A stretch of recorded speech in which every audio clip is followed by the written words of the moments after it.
What I eat in a day in my 18 hours road trip from Vijayawada to Murudeshwar చూపిస్తూ వచ్చేయండి. Night విజయవాడలో కారెక్కి పడుకొని హ్యాపీగా నిద్రపోతుంటే మార్నింగ్ మా వాళ్ళు లేలే సన్ రైజ్ చూపిస్తా అని లేపేశారు. లేపితే లేపారులే కానీ సన్ రైజ్ మాత్రం చాలా బాగుంది. అలా కర్ణాటక బార్డర్ దాటిన తర్వాత బ్రేక్ఫాస్ట్ కోసం అయితే ఆగాం. బ్రేక్ఫాస్ట్ వచ్చేసి ఇడ్లీ, సెట్ దోశ, కారం దోశ తిన్నాం. టేస్ట్ అయితే పర్లేదు, సూపర్ అని ఏం చెప్పను కానీ పర్లేదు, బాగానే ఉంది. తర్వాత మిడ్ స్నాక్స్ కోసం కొన్ని చక్రాలు అండ్ కొన్ని కొబ్బరి నీళ్ళు తాగాం. ఆ తర్వాత మళ్ళీ ఒక స్లీప్ వేస్తుంటే మా వాళ్ళు లేలే నీకు ఒక బ్యూటిఫుల్ సీన్ చూపిస్తా అని ఇగో ఈ విండ్ మిల్స్ దగ్గర ఆపారు. వీడియోలో అయితే అలా ఉంది కానీ బయట అయితే లొకేషన్ చాలా బాగుంది. అండ్ పక్కనే కావేరీ రెస్టారెంట్ ఉంటే వెళ్ళాం. ఇది మసాలా రోటీ మస్తు ఉంది. దాంతోపాటు ఆలు matar and palak paneer curry with rotis అయితే ఆర్డర్ చేశాము.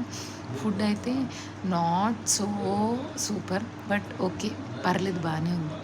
అండ్ ఆ తర్వాత మేము ఆన్ ద వేలో ఘాట్ రోడ్లో వెళ్తుంటే మాకు ఈ ఐస్ క్రీమ్ కనిపించింది. చాలా బాగుంది. ఐస్ క్రీమ్ తినేసి అలా మురుదేశ్వర్ రీచ్ అయిపోయాం. అండ్ మేము వచ్చేసి మురుదేశ్వర్లో night chicken tandoori and chicken biryani తిన్నాం, అంతే.